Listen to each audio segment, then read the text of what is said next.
Hello दोस्तों, नमस्कार। आज के वीडियो में आपका स्वागत है। आज के वीडियो में हम आपको ऑप्शन ट्रेडिंग क्या है इसके बारे में बताने वाले हैं। तो दोस्तों चलिए हम स्टार्ट करते हैं। हम सभी ने लोगों के बारे में कहानियां सुनी है कि वे शेयर बाजार में बिना कुछ लिए बड़ा पैसा कमा लेते हैं और कभी कभी अपना सब कुछ खो देते हैं। लेकिन ये घटनाएं कैसी हुई? अत्यधिक लाभ हानि की ये कहानियां इस विषय पर ज्ञान की कमी का परिणाम है। लंबे समय से एक कहावत चली आ रही है कि शेयर बाजार में रिस्क और रिवार्ड एक दूसरे से जुड़े हुए हैं। जितना अधिक रिटर्न उतना अधिक जोखिम शामिल है। लोग सहज रूप से जानते हैं कि शेयर बाजार पैसा बनाने की संभावनाओं का एक महासागर है, फिर भी वे पूरी तरह से इस वास्तविकता की उपेक्षा करते हैं कि वास्तव में कमाने से पहले उन्हें सीखने की आवश्यकता है। ऐसा ही एक खंड जो शेयर बाजार में धन सृजन की अपार संभावनाएं प्रदान करता है वह है ऑप्शन ट्रेडिंग। यह लेख आपको यह समझाने में मदद करेगा कि यह कैसे काम करता है और आप उचित ज्ञान के साथ उन स्थितियों से कैसे बच सकते हैं। तो दोस्तों शुरुआती के लिए ऑप्शन ट्रेडिंग कैसा है? तो दोस्तों एक ऑप्शन दो पक्षों के बीच एक प्रकार का अनुबंध या समझौता है जिसमें से एक विक्रेता है और दूसरा खरीदार है।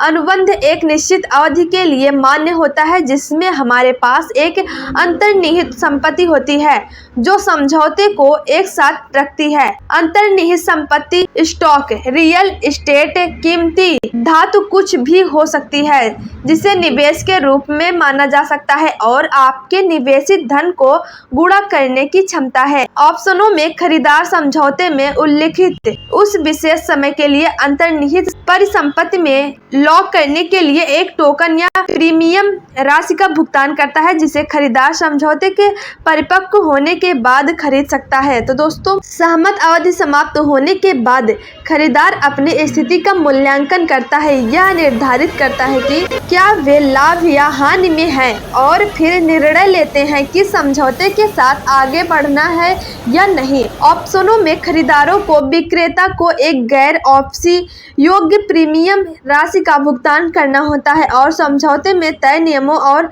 शर्तों के अनुसार संपत्ति खरीदने का अधिकार होता है। अब खरीदार समझौते से बाहर निकल सकते हैं यदि उन्हें लगता है कि वे घाटे की स्थिति में हैं, लेकिन विक्रेता समझौते का पालन करने के लिए बाध्य है और अपनी ओर से समझौते से बाहर नहीं निकल सकते। ऑप्शन से ट्रेडिंग थोड़ा मुश्किल हो सकता है और मुझ पर विश्वास करें तकनीकी को समझने में समय लगता है, इसलिए हमारा सुझाव है कि बेहतर समझ के लिए आप हर चीज को ध्यान से बार बार सुने। तो दोस्तों अवधारणा पर वापस आते हुए आइए इसे एक उदाहरण के साथ मास्टर करने का प्रयास करें। तो दोस्तों मान लीजिए दो दोस्त हैं, नुसरत और कृति। नुसरत सक्रिय रूप से हाईवे के पास कृति की जमीन का एक टुकड़ा खरीदना चाह रही है जिसकी कीमत 10 लाख है। नुसरत जमीन को लेकर असंदिग्ध है क्योंकि अगले 6 महीनों में राजमार्ग के साथ एक नया हवाई अड्डा विकसित होने की उम्मीद है। अगर यह सही रहा तो जमीन की कीमत आसानी से 20 लाख तक पहुंच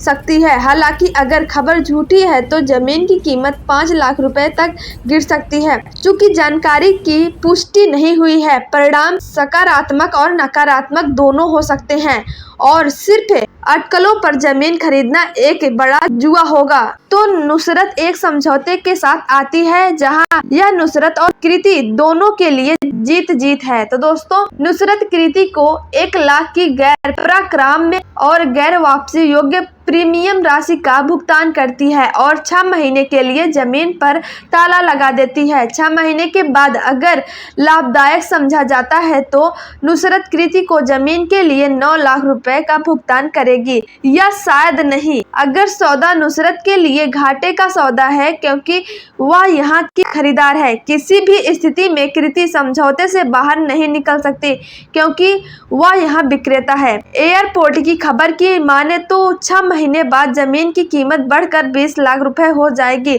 लेकिन नुसरत को सिर्फ 10 लाख रुपए देने होंगे। इस मामले में नुसरत 10 लाख का लाभ कमा रही होगी, लेकिन दूसरी ओर कृति को 10 लाख का नुकसान होता है।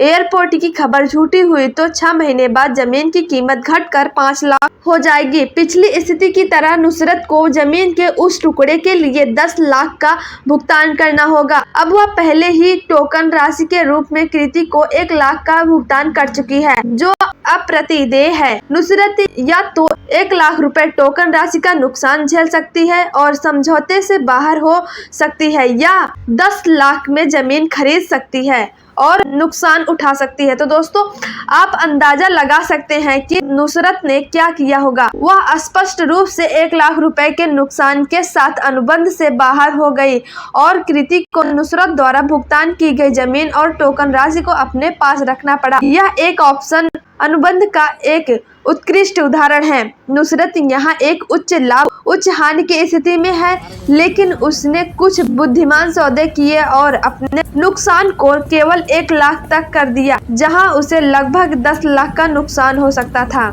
हम आशा करते हैं कि ऑप्शन ट्रेडिंग की अवधारणा आपके लिए स्पष्ट है। अब यह वास्तव में एक उदाहरण था, लेकिन ऑप्शनों के समान सिद्धांत और जोखिम हेजिंग का उपयोग स्टॉक मार्केट ट्रेडिंग में भी किया जाता है। तो दोस्तों, चलो ऑप्शन अनुबंधों के प्रकारों के बारे में बताते हैं। तो दोस्तों, आमतौर पर ऑप्शन ट्रेडिंग 2 तरह की होती है। पहला है कॉल ऑप्शन, दूसरा है ऑप्शन पुट। तो दोस्तों, कॉल ऑप्शन और पुट ऑप्शन क्या है? तो दोस्तों, पहला पॉइंट है कॉल ऑप्शन। कॉल ऑप्शन एक प्रकार का ऑप्शन अनुबंध है जो खरीदार को अधिकार देता है, लेकिन अनुबंध समाप्त होने से पहले ऑप्शन का प्रयोग करने या स्ट्राइक मूल्य पर सुरक्षा खरीदने का दायित्व नहीं देता है। और दूसरा है पुट ऑप्शन।